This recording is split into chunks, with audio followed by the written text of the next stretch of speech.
Yami atiefo ene Ghana fo nyina kwaba na yenhye kasebo no ase. Yenhye kasebo no ase a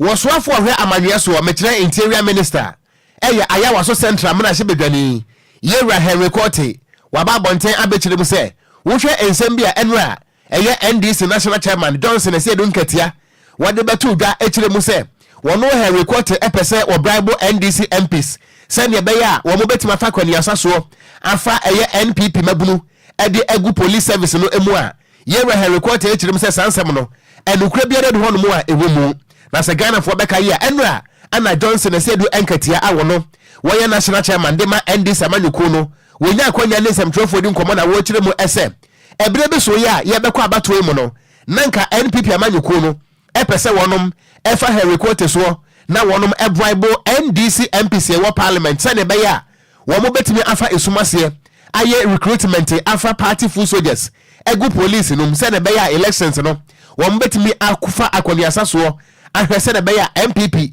ebetimi edi enkunim na no ana Johnson Esedu Nketia ekyerɛ mu sɛ wo bra saa akwanya no eba ye no NDC MPs a wonom ewo parliament no wo mo egyina bra no eka sɛ da bi sansansam no yentum na no ana Yewra Henry Cote efa kwati kwan eye na adwere sɛ ene wo behye da na wa ma NDC MPs no slot na waka akyerɛ wo mo nyina sɛ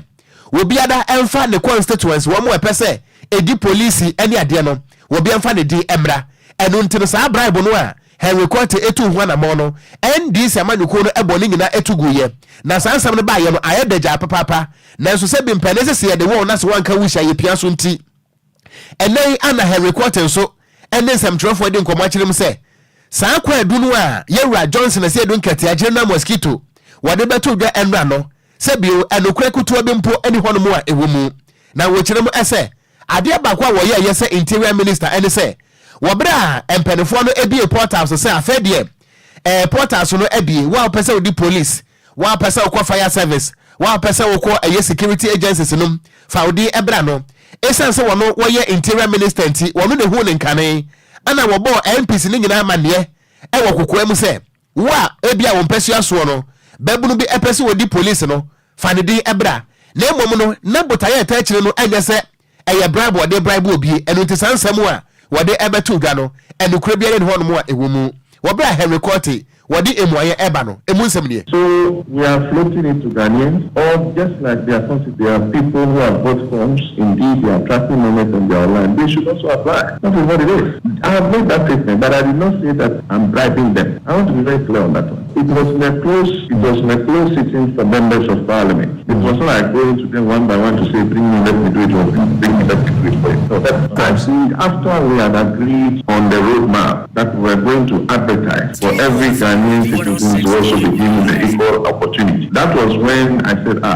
we are advertised. So advise your constituents if they also fill the forms and all that, do it, and then let's see how the process goes. That is the position. And again, I've read online that he said I have a list of 10,000 people on my table. I think that is a big lie for him to say. That is a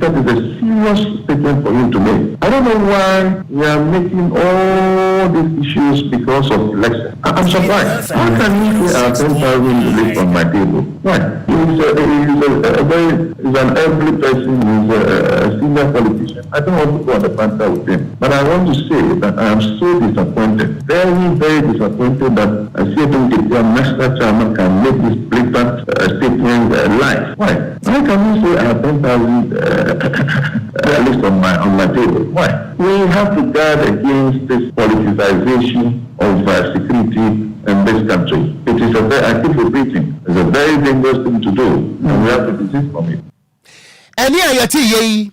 amanwe soafo Owura Henry Cote ana okasa ye wo ba ye Facebook no eso a ene DLFM 106.9 na eno achi ana wo kire mu ese sansam a Owura Johnson Esedu Nketia de betu edwa no wono won sa adaje wo ho mpo nka se wo court every say wo hu enyina so bi mpo a ewo mu.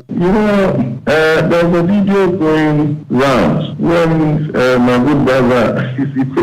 made a very strong statement when he was in the position against that. He don't know when he said he was the best from it was a political talk. And he was after that expression, he used his tongue to do it. We are in a political thing. Frankly speaking, I'm not going to waste my time and energy to go to Portugal. I'm not going to do that. But I just want to make it clear that there was no attempt to bribe any NDC member of parliament, and I don't have a list of 10,000 people on my desk. No, the decision between minority and majority was that let us advertise. Let us give a fair opportunity and to Ghanaians, wherever they are, to also put in the application. That we have done. We have taken over 90,000. And it's up to the state intelligence agencies to let them go through the process. And I shall be grateful when the exercise is over. Any ayati ye oswafo a wo hwe amanwe eso ne din e the honorable Henry Court and awotrim say sansamo a Johnson Esiedu Enketia the only mosquito in Ghana politics wade betu dafa ne ho no eyina so biere ne ho no a ewo mu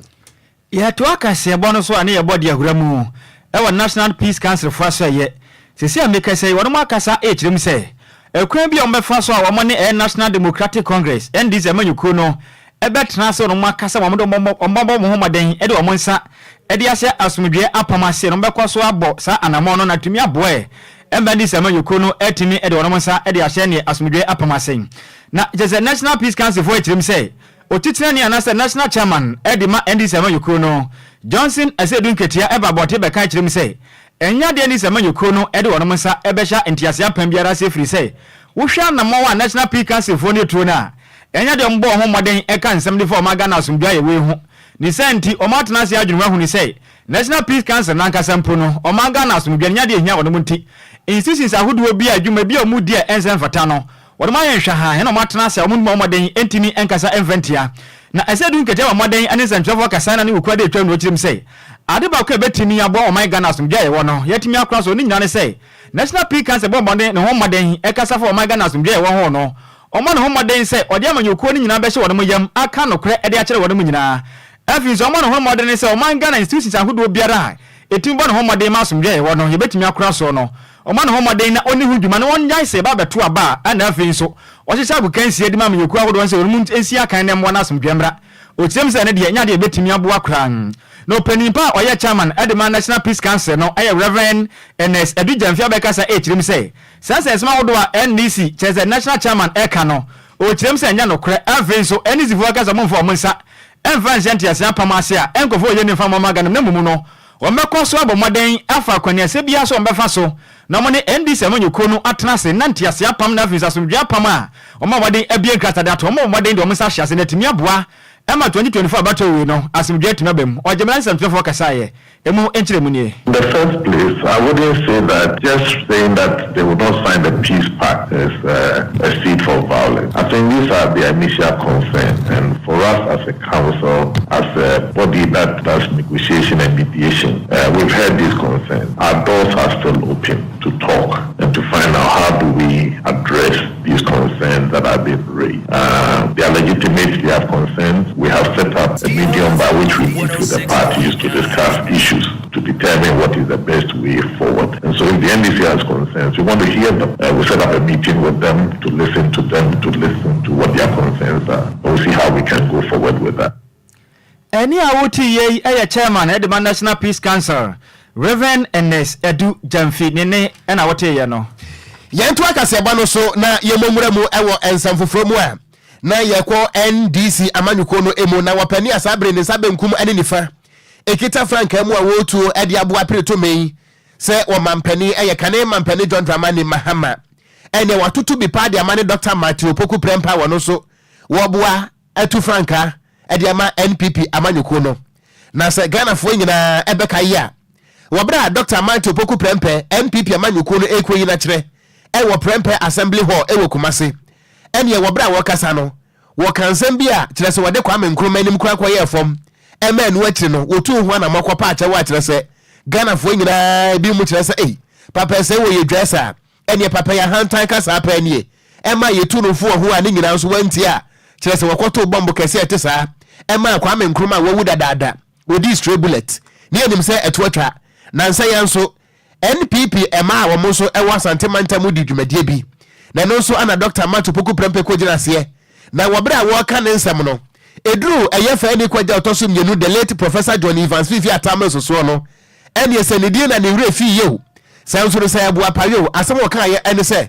ana die wu yɛ no enti saa kasa na wɔka yɛ a wɔde gyina hɔ ɛde ama the late President John Evans Fifi Atama ɔsɛ no ana no so Ghana for ɛkyerɛm sɛ adanti ana Dr. Hilary Man a wɔno mpo watwa mu kɔ dadaada na napo etimi kai ne din nanso ɛsan amanyɔsɛm a ɔpɛ so wɔyɛ nti edru the late Professor John Evans Fifi Atama soso na akɔka sɛ die owu yɛ no na sɛ bi obi a wɔse yɛtete na hemfie no ɛnyɛ saa na sɛ akani ba wɔkasa efiri sɛ obi a wawuo no yɛnka sɛ bi asɛmbɔne mpo ɛmfa ne ho sɛ kɔbasa wotan no mpo a na saa nsɛm wei ana kane mampane John Dramani Mahama wɔno nso ɛde campaign akɔkɔpiem ɛwɔ adakuru mense no emu ɛwɔ framantam mu na wɔbra wɔkasa na wɔkyerɛm sɛ Dr. Matthew Opoku Prempe ɛyɛ a ɛyɛm sɛ dwane ahantan no yɛde wo no efiri sɛ ɛfutuo biara wobɛto no wakɔ sɛ bio aboa preko proto sɛ wudwane no ɛbɔ no powder ɛde destin powder kɔdebu powder fa no moto mu kura no wudwane no a wɔbɛsan akɔmɔnkam na ɛmpo no ɛnsɛm wɔka yɛ no sɛ bio sata mills na wɔwuo na sɛ bi on pen asɛm a wobi a wawuo yɛnka asɛm a ɛyɛ saa ɛmfa no ho ɛno nti ɔno de wɔka de akyerɛ Ghana fo nyinaa sɛ Dr. Matthew Opoku Prempe yobi a ɛyɛm sɛ ahantan no ɛyɛ DNA ɛwɔ ne mogyam ɛna afei nso no dwa no ɛwɔ ne kasɛm na Ghana fo nso obi a wɔyɛ dwa ɛne ahantan saa no yɛmfa tumi ɛnhyɛ ne nsɛm wɔbɛda kane mampane John Dramani Mahama wɔkasa ɛwɔ adakoro no emu nsɛm nie. The running mate for MPP, when they went and introduced him to Otufor said, "Oh, we brought you up because you are part of the Menshia Palace, and we know we brought you up well, but we hear you are arrogant. We hope that you prove people wrong." As soon as he left there, not up to 3 hours, he went and said, "Mo Kwame Nkrumah no, that's your Kwame Nkrumah." That is a very disrespectful thing to say about the founder of this nation, and especially a founder who is no longer alive. You can insult me because I can respond because I'm alive. But you don't say, in our tradition, you don't say evil things about the dead. You don't disrespect the dead because they are not alive to respond to you. In the past, ghosts were powerful. As he said that Nkrumah's ghost would have knocked him down, but now the ghosts have all become disarmed. And he can't hide the arrogance. I was just watching a video yesterday, and he was talking about the past president. He said Rawlings, and he said Kufuor, and somehow he even forgot Professor Mills' name. And then he said, Bakuna Awewuno, that one who died. I mean, how can you talk like this? Very disrespectful, very insulting. Bakuna Awewuno, the one who is dead. Arrogance is like pregnancy. Whatever you do, it will come out. Enti eni ayeti ye ayakane mampene John Dramani Mahama ana wo kyerɛ sɛ suban ɛte sɛ nyinsan wodi kuntu ɛkata so krampo a ebepie na sɛ suban ne bi ana ɛwɔ Dr. Napo emu akyerɛ sɛ wo mu hwi wɔ kurom ha yi na yɛnto akase bɔ no ɛso yɛtoa so a ne yɛmmɔ mfa nhura mu ɛwɔ tifide batem ne yɛnkɔpiem ɛwɔ Bolgatanga na hɔnom na yɛsi amekese no Ghana mampanin nana adodanko Akufo-Addo abɔ ne ho mbɔden aba commission ɛyɛ Bolgatanga Regional Hospital no kama pa ɛde ma de hia wɔnem ɛwɔ Bolga ade ne potam na danko Akufo-Addo kyerɛ mi sɛ alasabia ni siesie o mayɛ wɔ ho ne bo ni nyina ɛsom ɛyɛ $52 million ɛsika wei ɛnyɛ sika ketewa koraa Ghana mampanin ɛkasa odwumadi na ase ne wɔkyerɛ mi sɛ ayade aba no ɛde na koma so pa so betimi aboa ɛma Ghana de hia nyina ɛtimi ɛyɛ alasabia papa ɛtimi akɔ efiri sɛ nipa ayare na okwa alasabia na alasabia no tibia egu mu ne nya ebetimi kura aboa ɛma oyale na oyale ne mpo no watimi akɔ akɔfiri mu nti ɔde ato na koma so betimi abɔ my Ghana duduo nyina ɛtimi ayɛ alasabia papa ɛtimi akɔ megya ya pɔ moden ɛtimi akɔ na nimpa na Ghana mampanin kasa odwumadi na ase na wɔsan kyerɛ mu sɛ wɔn bɔ moden ɛkɔgye ɛyɛ $20 million ɛde ɛkɔ edifrɛ concessional loan edifrɛ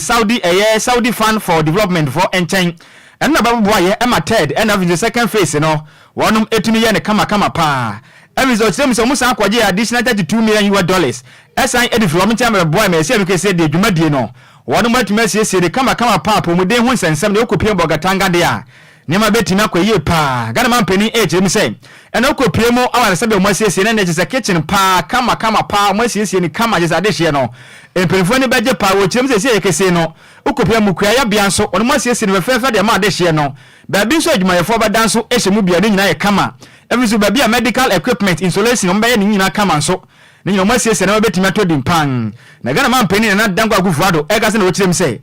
ye kese no agenda 111 project a osi no de na kuma so ye pa se amekese Ghana ze mansina hodo ene mantama hodo ene ma ekwa yi anka so mfra banwa so de aba na Ghana promoden de akoye pa Ghana man pani h dem se amekese no wo hwe eye mansina hodo ene mantama hodo na eye 96 site eye ade se amekese ayar sabia hodo mperifo guso a wonum ese no kirem se enka so mfra banwa so efiri so de na ese amekese no sa 96 hospital mu guso ese mansini ene mantama hodo nyina mu na ade mperifo moden etimis esini nyina ediawi ojemena kasa odwumede na se emu enchiremu nie back in Bogatanga to commission the rehabilitated and refurbished Bogatanga Regional Hospital. Access to quality health care is in my view a fundamental right of every citizen, and it is the responsibility of government to ensure that the exercise of this right is not just theoretical but more importantly practical. This new hospital reinforces the Akufo-Addo government's devotion to this cause. It is part of our broader agenda to ensure that no Ghanaian is left behind when it comes to the receipt of quality health care. The people of Bogatanga and the entire Upper East region deserve nothing but the best. And today, we're delivering a rehabilitated, state-of-the-art medical facility that will serve as a symbol of hope and a center of excellence in healthcare delivery throughout the country.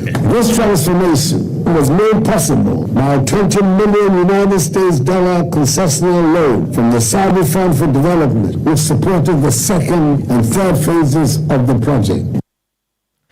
Na oba Facebook no so a DLFM 106.9 picture na da so a oba benya bi no ha na do be hwe said Arabia fo yi bi na ja omo de omo ne ya katakata omo tiri so a Ghana man pani so ekita paso a otwa mu afin so so afo a oba mo de hwe promoden so Dr. Bernard Okogyeabour so omo nyina mfo ni gu Facebook no so a oba obenya bi no hwe eno achi na Ghana man pani so asande adesre e de ato oswafo a ohwe o Ghana promoden so Dr. Bernard Okogyeabour enim se omo na homoden se enmanu nya sika hodo a omo abode aka cha ne se omo na homoden na ntumi ma bonten no man se pa emfa ma na o Ghana doctor for na afin so na se do na omo wi asuku a se amekese omo ni dwuma bi die ni momoden emfa no adwuma na afin so emiam ya hodo betumi akọpo adwuma na promoden akọda nimu no omo na homoden se ni na betumi akọye pa na o Ghana promoden yensa etumi aka enisumu enchiremu nie to this end as the Minister of Health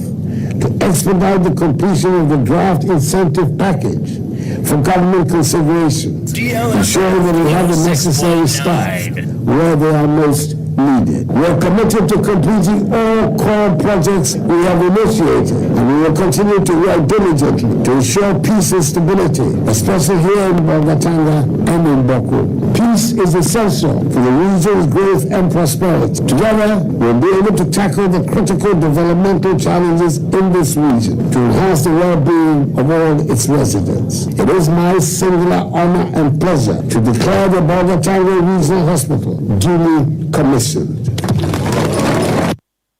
Eni a wuti ye eye Ghana man pani nana Ado Dankwa Akufo-Addo yentu akaseba no so na yenko yanimu a nyankopon eye adomu a wopanema bosmi edi animu ne da to so enso eye da ponda ede magana efre se eye akwanya kese ede ma wo maimu ni nyina so obi ankodi life so na wonko kire ne tumi na wonkyere na adwen no wonfa ne kokromuti enka se ye pe mampani we yempe we ye pemrahye badwani we yempe we enti abato no de ebeba so ke aneke se obonsam de programa aba no ye beto pa enti mikokromutia no pai madwetwa mawure meto no simple kra na enam so ama National Commission for Civic Education eye atraye ba ko a wonom akire temamufo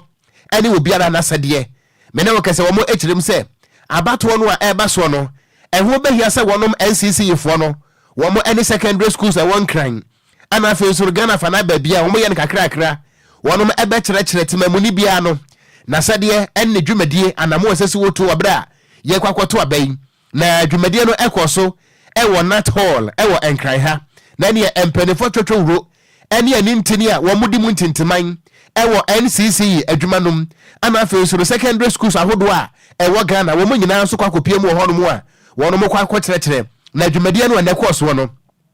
etiripo a edaso together we can build Ghana, so let's get involved na ekwoso a na kyerɛ sɛ etiripo no edaso no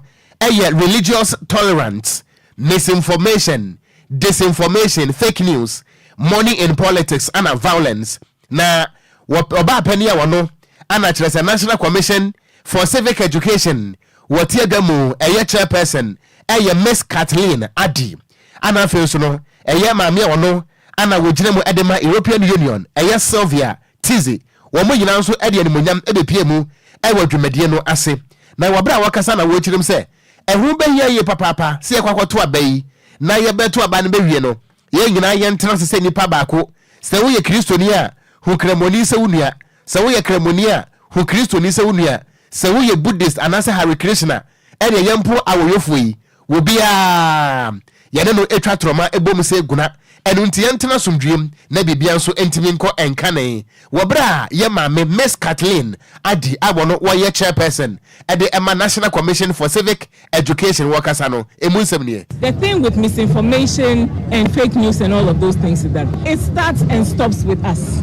It starts and stops with us. When something falls in your inbox or you see something on your timeline that you know is probably false, that you can see is deliberately put there, cause chaos, to cause people to be angry, to incite others to violence and misbehavior. When you see those things, let it end with you. Don't also go ahead and forward it. If all of us commit to that action alone, the misinformation and fake news problem will go down significantly. We have activated our inter-party dialogue committee. These committees are committees that have representation from the political parties, from the faith-based institutions, traditional authorities, and they have the security personnel amongst them. And basically what they do at the district level, at the lowest level of governance, which is districts, to ensure that whatever political misunderstandings that arise in that district, that committee will sit and try and resolve the problem before it escalates and becomes a major problem where we now have to expend state resources to calm some fire. Ania yeti ye chairperson at the National Commission for Civic Education. Yema me Miss Kathleen Adi ana wochirim se ye pampateku ansani ya tuabire chirefo. Enu nti Ghana fo nyina ye ntena mbom se nipa baako na ye maye ho kwan ema politicians entete ye ntem emusam eno no. Na enu achi no ana students a ekopie mu ewo Nat Hall ewo Nkran. Na wo mo do mo ho hye adwumadie no mo nso ne nsam trofo akasa. Ana wo mo echirim se adwumadie no ebeboa wo mo pa ama Ghana no yate ho asese ye nipa baako. I think we should use adequate public awareness tales as we educate the public on the importance of sustaining good electoral system and procedures. So we educate people to take to heart Ghana and then be together, honest to each other, and then just make sure that we watch for the betterness of Ghana and then ensure that there's no violence. So we as citizens, we should stand firm. We should be assertive. I mean, we should be able to say no to such an occasion or event. I mean, if we know that we are patriotic or democratic, when they are bringing us the money, when they are offering the money, we should be able to say no. They're supposed to be democratic. But we wouldn't take this money. We would vote for whoever deserves it. The basic thing that the government should do is public education. There is public education, but the government should intensify public education. Enti wenu ya nkwada no a wo mo ko secondary schools no ana wo mo nso akire wo ma adwe chirim se hu behia sa ban no enkyerɛkyerɛ bekoso eno kan brofo say the government should intensify public education. Emunsem eno no ye to akase bo no so ane ye bo ede awramu e Ghana Police Service adwumakuo ne nkyɛn sisi ameke so mo de krata tetenten aba bonten e chirim se wonu madwuma yefo mienu mekire two police officers yi mo wo maden ayintade te wonom o matwe mu dwumadie e de asensan se o montena se kakra no hwehwem enkoso fo dwumadie bia wonu madie ho na Ghana Police Service wo e ba mane se de odikan Lance Corporal Philemon Agbavem o ma moden atwene de asensan se o mo ba bi ntena kakra na hwehwem enkom enhwehwe ne nsemu an Dr. Simienu nso Lance Corporal Peter Badabo ono so yatwena asensan ne nyina ne se Ghana Police Service for e ba mane se ka bepre matemu ekoto odwa se obi an de zene moto ebi na wotwie na sa police for mienu wei abamode akotumi acost money omo gisika e de Africa chenche wo kyerem se dabi Ghana Police Service for no nso momo nya adwuma o jezane Ghana Revenue Authority for nchenti munu kwa se modem na be hye munsem akwajeje Ghana de hye bi sika o kirema ha dwen ye panti sa apoti phone ni we mo modem atwama sensan emene kaka so montena san hwehwem emboso a enkoso o wono sensanim na Ghana police service for eba mane se ene je se kita wonsa bosumen tena etoso aduonu mienu na beto odwase na video bi na montene so abafu tintenso mko hu se ene sa apoti phone ni we eba modem ekwaji sika edifi moto weda we nchen so mo ji sika we de afiri nchen mo chim se dabi ekwen fa so sa no nyade na etwa ye kura ba sa ne egu Ghana police service for omudwumadie no animu asepan na Ghana police service for ejire mu se ene osana busumi ne da na etoso enkro no mo sha se hwehwemu ade fa sa sensema ekoso no se dabi se hwehwem egusu ekoso de na sa apoti phone ni we ehu be yesem pa baby ede omo kwotena na mmom de Ghana police service for no so bo maden sa kwahye police for tare de kogina kwanzo kodi dwuma dabi pepeso ayekwe mungusu a enkwaso enye Ghana police service for dwuma ko ni manti po baby mo ntena pan Ghana police service for chire mi se ekese no hwehwem ahyase a ekwaye pa na sa police for ni we de last corporal Fremont Abavem and Avinzo last corporal Peter but the body de mugusu a bo hwehwem mapa etimi akoso akohunu mra kwan ahodo mefa so hunu se ne video na ba bonten no na ye no kre se sikara mo jeye sa na se no kre bia ba kumpo nyade ewo mu o mekoso aka che Ghana resi ase o monkoso ata wo ma che free se adwumade a mobode aso o man Ghana no nyade a it is a ereketo akwandi Ghana fo nkoso a eta wo ma chi kopim se sani pam yeni wo ma hwe o mo nsem ma no kre bia wo mu no etunya ba da bonten na Ghana fo nyina tuma hu se yes Ghana police service no eyade mo ta Ghana fo agina mo ntena se e makata so se na proye enkoso ewo o man Ghana mu we ni crowd wa free Ghana police service wa aka che ba ewe yebo akire ede asom yen etiefo yento akase bono so ne yenkan Ghana fo adwempo ne kakra keke di frika so ade aba no wase news no emu da ho papa na DLFM ana wase no size yeda ase baba mahama edifre woboase ana wono so wode abai na wase Ghanaians should be very careful not to fall into lies and fake promises. Okay, yo yeda ase nana akua moaboaten wodifi Ablekuma Central and wase kase bono loud and clear wo ho watro ne mienu ye bekan ba ko pe ye da se ma yento aso wo so betime de wodi abra yen wo yen Facebook no so DLFM 106.9 ye to akase bono eso a 2013 no emu ana sabre wopani a na wo ye chief executive officer Edema Food and Drugs Authority FDA Dr. Steven Opuni wo ma empenfo eye adwumaso bi ewo krom ha na adwumaso ni nyina no ene se container bi ana esi shape so a efiri abrochire eba Ghana hanomo na eso enu ahodo a na sa nro no na eye Tobinko Pharmaceuticals na ye wo mo adia na no ana FDA for echirem se won mo hwehwemu echirem se sa nro no a Tobinko Pharmaceuticals ede ba Ghana hanomo no eye fake se eye dura enya papa enu nti wo mo twa dia to mo hye no sabonsam jem na ni asam ne baye no akwese bola so da bufra yentwenkwa yentwemra na asam no ekokopie mu ewo koto na 2019 mu hoba no ye di asam no ma enu ana atemu no ebaye na wobra Accra High Court etena sa asam no eso no ana wode atuja na wo kirem se wo hwa anamo a FDA fo etuye wobra wonom ekọ omokwaje eye sa container no ekirem se eye fake drugs ana Tobinko edeba Ghana hanti wo mutwa eja etu mu no a court no ekirem se sansem no enukura biara enim na efiti sabra na ebepem ne no eye ekakese pa ana FDA fo no wonom abo Tobinko Pharmaceutical fo nti 93 million Ghana cedis yentua na yemfa ema Tobinko Pharmaceuticals Limited efri se we no eye kakese ana wo mo abo adwumakuo no na atemu no ebaye no enya sam kotwa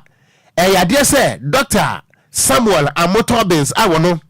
ana kire se Tobinko Pharmaceuticals no woye group chairman wonen sam trofo de nkoma kirem se woda nyankopon asepa abese mfinhyensia nie na asem we koda court no afei ana temu atimi aba na atemu no so ebaye no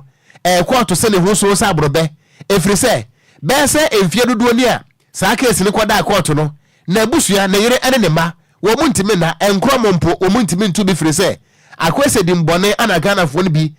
horo wonom nanso no eye Dr. Steven Opuni anamo otu ye no wono to bensi de na wonim se enyina so biada enim na atemu ne baye no akwese judgment debt asesi ano esese Food and Drugs Authority wo mutua na wo mo ade ema Tobinko Pharmaceuticals nanso ye da so de ya Chief Executive Officer Edema FDA eye ma me Dr. Delis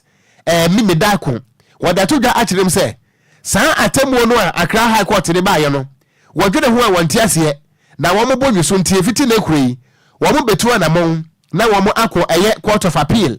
na wɔn asa akɔ gyinkyeremu efiri sɛ saa atemmuo no a Accra High Court ne baayɛ no wɔn dwene ho a wɔn nte aseɛ na mmom no na wɔn wɔ nyina so de nti a saa container no a ɛna ɛba no wɔn hu sɛ ɛyɛ fake drugs na wɔn a wɔn agye a wɔn ɛhyɛ no ɛno nti no FDA fo akyerem sɛ saa atemmuo na ɛbaayɛ no wɔn ntum ɛno nti wɔn ɛbɛkɔ appeal wei ɛne nsɛm a ɛyɛ yɛ maame ɛyɛ Dr. Delis Mimi Dako wɔno ana wɔyɛ Chief Executive Officer a wɔda FDA fo ano no wɔde abɛto dwa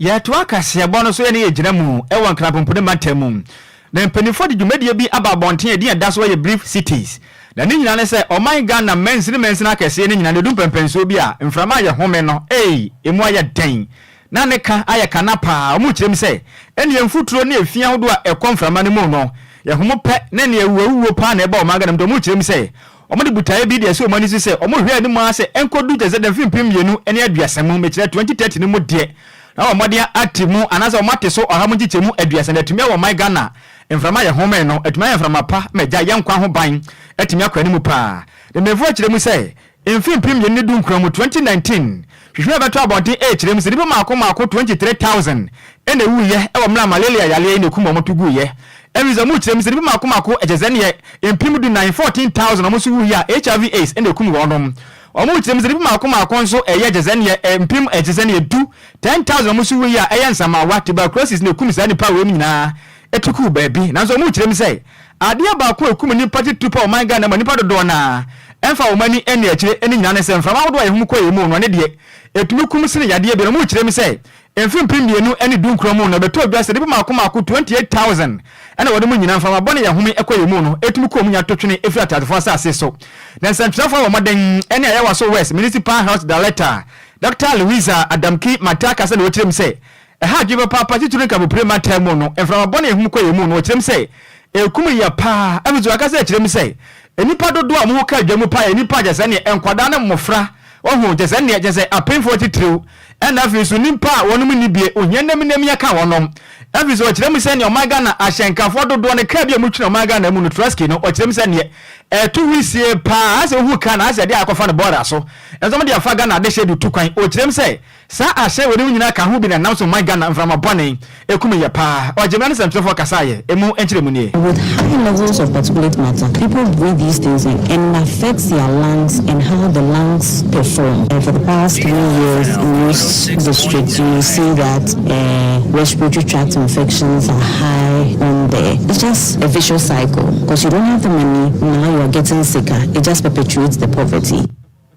Any awuti ye ukopie mu Ayawaso West Municipal Ejemensiri mo na ye Health Director Edema Ayawaso West eye mensiri no Dr. Louisa Adamki Mate nene na wote ye no eno wachina Desmond Apia eye country lead Edema Clean Air Fund wakasa ye kyerɛ mi sɛ sesi amekese mu gusua edi dwuma kɛse pa ye dwuma hodo betimi aboa ema mframa hodo ye hum kwa ye mu edi yawo no ommoden apa ho pomesibre outdoor or ambient air quality is getting worse. There's not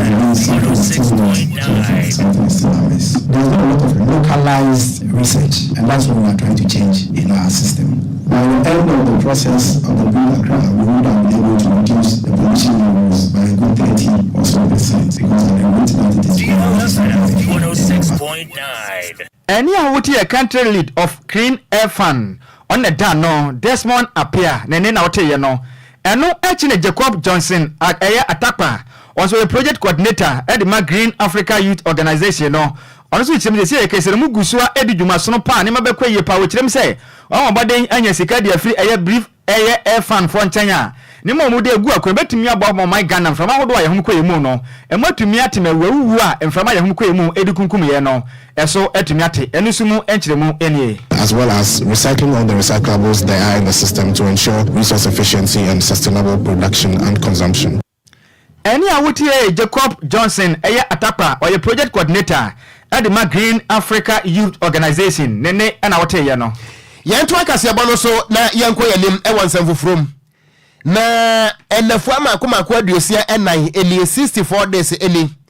ana akyerɛkyerɛfo a wɔn mo kyerɛ de e wo colleges ni nyina mu no wo mo ate atua mechire sitagefo no womate atua anya asem keto akire mu se adenti anada ne da wo mokwa habayre nanso wo mo wi atwan na ade na ban no ede wo mo sa ahya aboase a abai we nitire mu odensa mampani akufo ado ne na abai wo mo nwene akyerɛkyerɛfo ho saa no nti wo no mo ate atua na atuate na wo mate no ede nsunsuanso bɔne ana abrɛ nkwada esu ade se teacher trainees no na wo mo kasa akyerem se sei abrabɔ na yɛ den ana adesua no so ayɛ de papa efre se akyerɛkyerɛfo na nka wo mbegyina wo manim e wo classrooms akyerɛ wo mo ade no sei wo mo nyina kɔfie aban no so nya na adwene se de akyerɛkyerɛfo no pɛ no wo de ma wo mo nti ama sei no wuduru eye colleges of education hodo wo Ghana ha no a me pache wada adane amayefo sei enkwada obeduru ho no na wo mutuetua ma akwa ese kurase DJ wo test microphone betin mic 1 2 1 2 1 2 tese enkwada no mienu miensa na wo mote ho schools ni nyina no amanam so enkwada no mpo babonte beka se aban no wonye krado se obetua ese sika no e de amasi tagefo no a ene schools no yen close ne down every se wo mo nenam hoyi se bi wo mawofo na ebo kakwa na ene ensam trofo de ani adi akire papa ma sesi an se oduru eye colleges of education campuses ni nyina no a adane amayfo enkwada no kire se dodo no akofie ana wo mo aka no so no de aka no se wo mbefo wo mbaga akofie firi se ye ntra de classroom aye empty nanso da bia wo mu didi na eye ka ana ebent no enkwada nkire se wo mo kofie mo mi enti wo mo nsam ne bi. Well, I think it makes sense because since our cries for the lecturers to return to the classroom hasn't been heard, we would want to go on because feeding on campus and not going to lectures is too much to bear. So we'd rather be at home when they return and we also come back. Nobody is holding you to go home financially. Well, our parents mostly believe that when we're on campus, we study. So they actually put in efforts to help us sustain ourselves. There are some of us that have left, a lot of them. For me, I like to study a lot, and I came with an aim to attend the first class, so I've decided to put it upon myself that I put in much effort. But it seems I'm also getting tired because of what is happening at the moment. Yeah, but most of my friends have left. Enti eni ayeti yei eye Ghana ni abranti a wo sua de nanka da achi bia no wabe o kyerɛkyerɛ ni nanso aban no eni akyerɛkyerɛfo ndi awe so ama sese nkwada no da ebranti emu ba ko ne kasa ye no na eni ochi anansamtrofo eni CTAG members ni bi di nkomo no mo kyerem se he de ekoso no saban no ye na adwene se wo betu a wo mo nso ma na machina firi se eja ban no anetu a wo school fees ma wo mo ene wo mo ba ya kyerɛkyerɛfo enu nti no se mampani akufo ado ene na aba kyerɛ se wo mo ni atia wo mo nso ani ate CTAG has 20-month arrears of payment to be collected from the implementation of the NLC Arbitral Awards. We want to unequivocally state that we shall collect every personal owed to us from the NLC Arbitral Awards. Signing of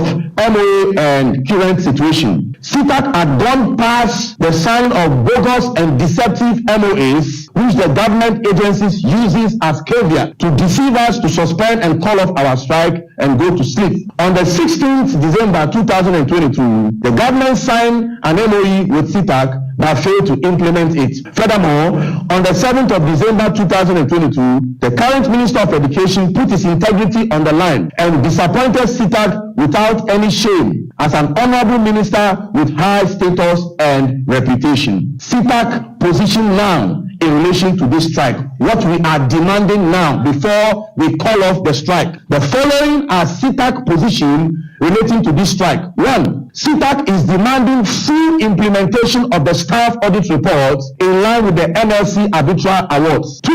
CTAG is demanding the staff audit report nomenclature and rationalization, such as principal research officer, assistant lecturer, lecturer, senior lecturer, associate professor, and professor emeritus, respectively. We shall reject any migration that falls short of the staff audit report. Any ayeti ye CTAG members ana wamo hremu se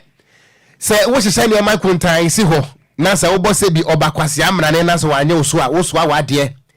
eno ntino enton kopem sa aban no ebetu a wo moka no Kwadwo omo kira sa aban no de wo moka 20 months abosome makoma kwaduo no bi wo me ha adwen ho se CTAG fo atu atie we no ko ache pa betumi aka se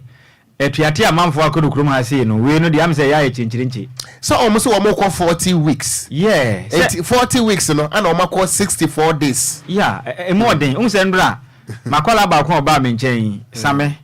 yeah edu alert owo Accra College of Education okonanim nyina yesu ansere free say wo a o say emedudu na mo de ya campus wo no mo no mfa so bi ani so nti da se obekofie be bi ofri no so kwan wanti okofie a enkankas won samra na ye kadodo na aba yankopon ya adoma fi we ya so no wo wie school ofre hele ba school no ofrenchi enchi yes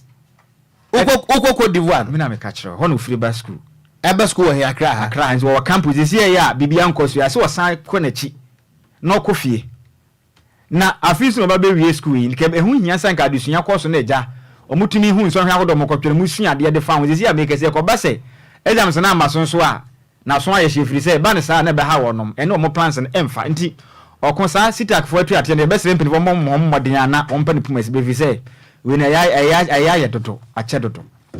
da ma dusunya fo ne bre pa omo bre toto ebuso ya da ye ho aba. It's official. DLFM 106.9. It's official. DLFM 106.9. Abusia enawie mayensama wa hansama wa kwaba. Mfambra DL 106.9 FM kasafidie so enafiada area from tobreka siebo emrewedo se agudie mu nsama wo so na abusia ye gebre na ye de besomo Ghana dia wa enkrofon kroso de kan ne editie se wote na edihwe se wo hwe wo Facebook na edika se ye kan no ena abusia ya boaboa no anawie ye ba besane mu ede agufam ede amao me amedi agudie mu nsam na ede ba no edi amege so no eye ayensu ano de hye Apakan GH the Blessed King abusia yensha siem famfi yendie mu dia Ghana mrante esi akan wa monone no yem form wonsam emfanto anim dia UEFA Europa League qualifies 2024-2025 season no eguso ekoso na endro abowo ko efre IFF bog a omufi omaya yefre Sweden etnafie eche Rajika a omufi omaya yefre Serbia ebo mekamienu omo antumi ante na Ghanaian midfielder yefre Michael Bedu no ono no share first goal no edema IFF boga on the 68th minute and Michael Bedu share goal no edema bobo kwa yefre na IFF boga yero some edi amount na this season what Europa League qualifies no Abrante friend Michael Bedu no ne money ewo suye pa 6 games awabo no wa share 3 goals aye 2 assists were involved in 5 goals in 6 games in the Europa League qualifiers ne money ewo soro enti otuado o qualifies now babebo no call up now be in September no kwambia so esa Abrante your friend Michael Bedu no otuminya call up esa se ne form no ewo suye pa yede won sam ediamao sanso na uwramo ewo teki boboku a your friend Galatasaray Sports Club omo akachia Ghana ewo defender bi wo your friend Derek Kon na niameti ene se boboku a your friend Spartak Moscow a omo Russia no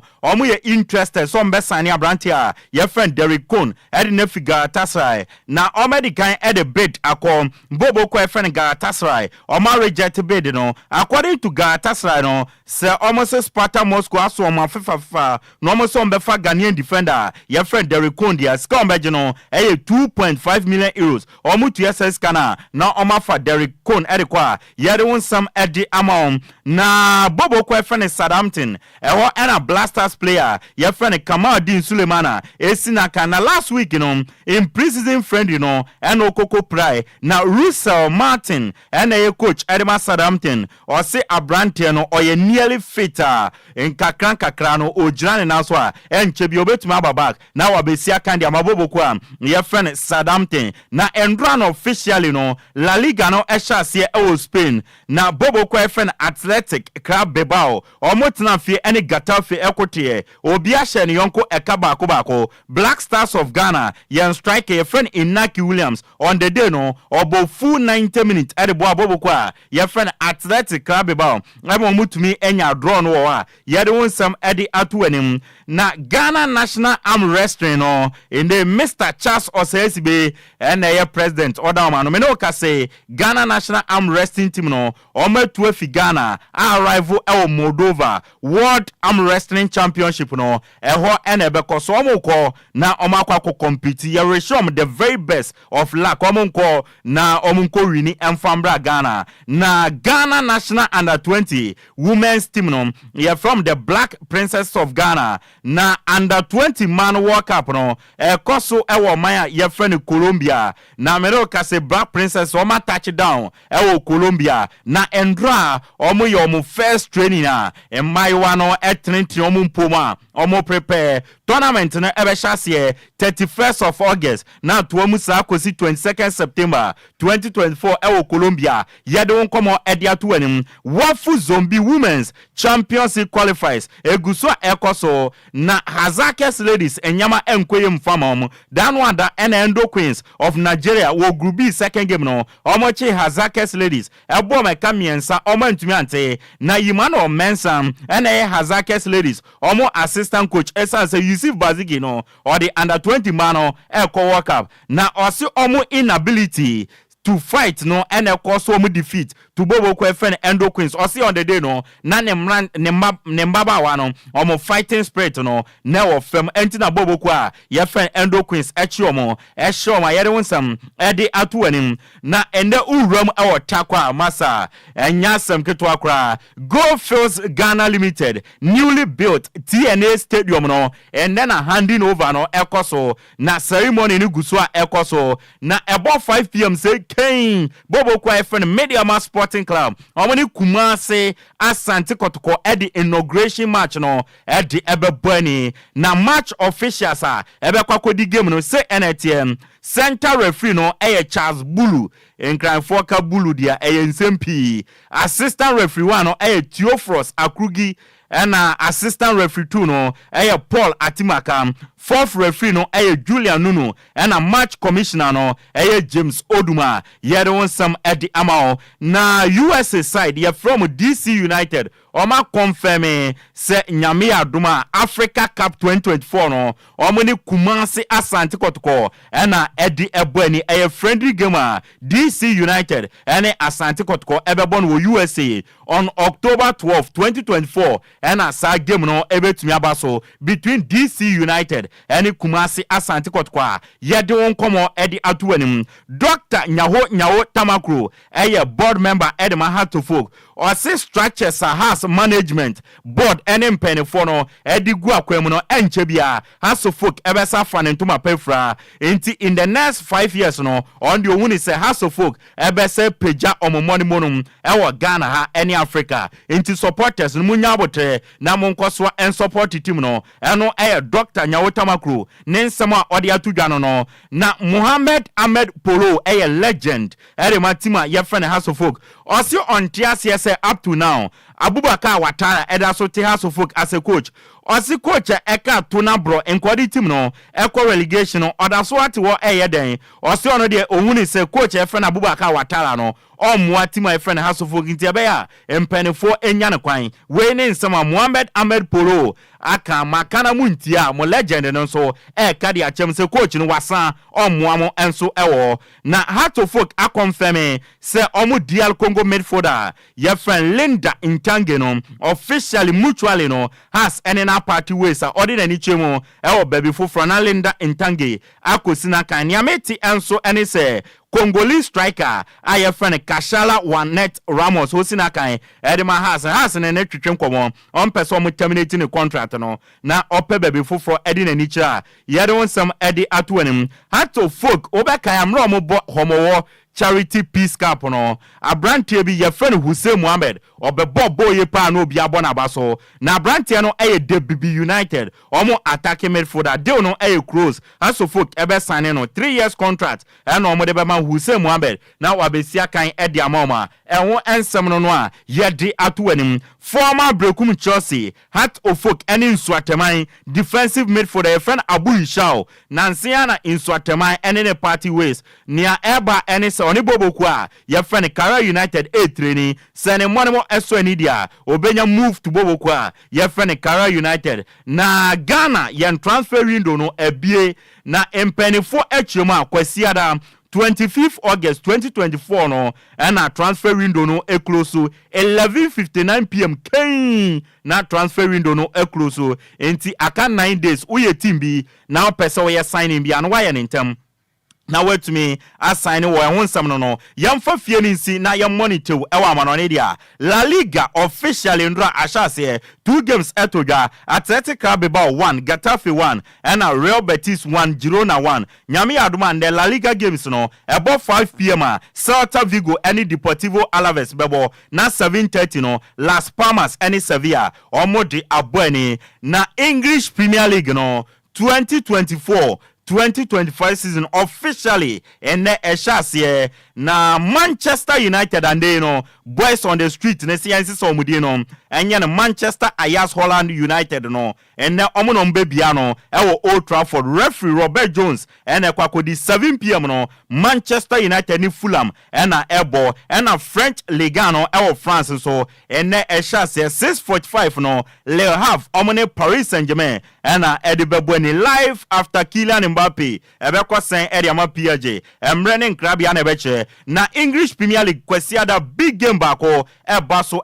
Manchester City and Bobo kwefene Chelsea na ebo na Pep Guardiola manager the Man City wa confirm say Spanish midfielder Rodri no obemese sa game na Man City and Chelsea ebebo no esan so ofi Euros ni buy no on shada nya enough training ya yedon some ediama any slot Liverpool manager na report bi enenam say Man City epa brantia your friend Luis Diaz eno na any slot a confirm say Samawe no Luis Diaz oni bebi akobetna na ono any slot no nani ji Luis Diaz huye pa esan say eba na adwuma na obeye ewa agoplamane so ediama na ni future ne de Liverpool na wo enti oni bebi akọ eno Liverpool manager your friend any slot nensama odi atudwano na yebisa sabrantia your friend Martin Zubimendi no Real Sociedad midfielder mo kopeni mo nyane eden esie eno se on kansem bebre player na de no so se on ma Liverpool no betna in the Liverpool for no omo nkasa bebre emfamfa na team no wo no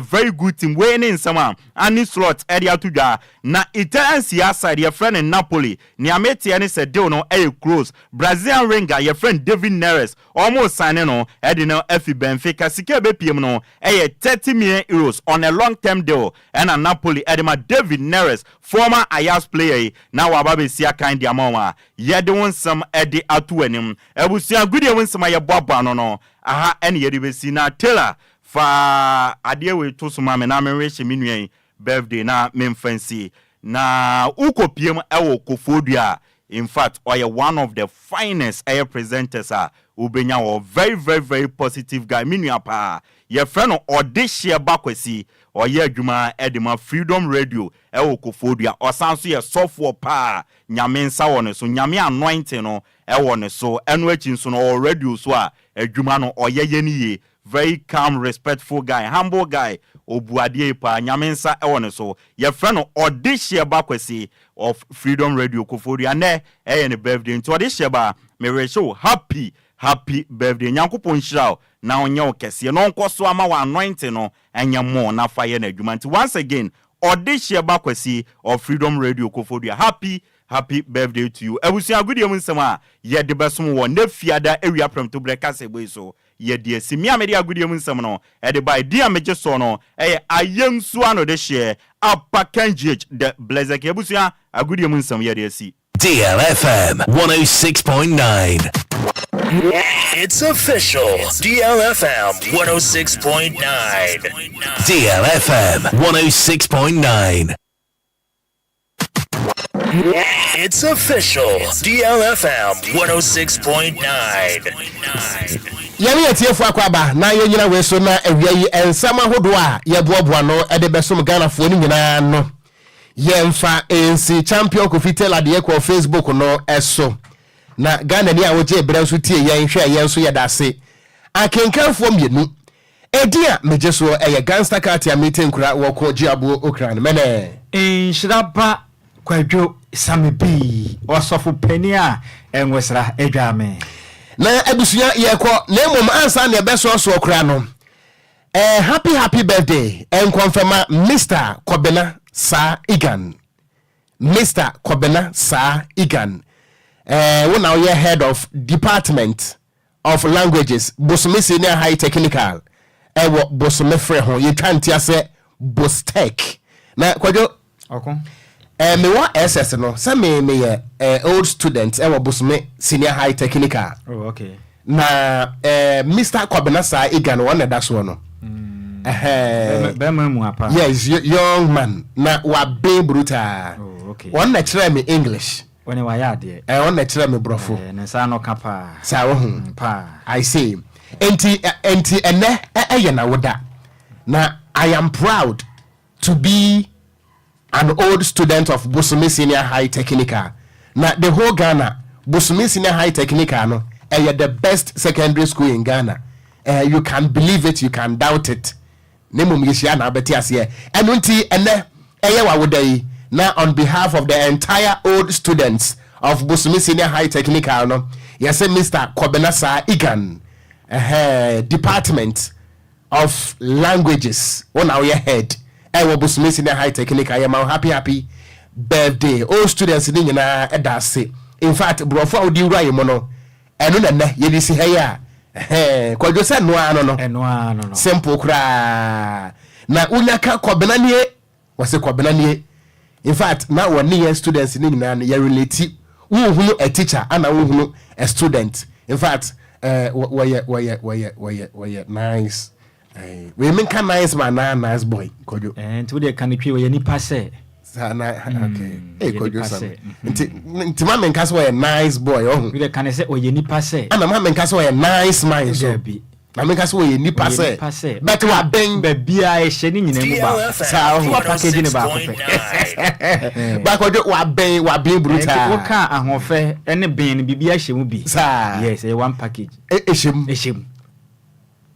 Kwadwo di Enquires assembly. And once again, happy birthday. Nyame Winsra Papa Kobena Sa Igan, head of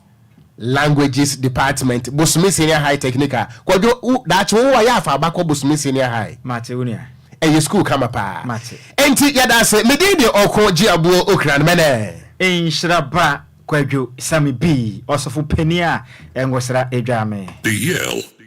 News.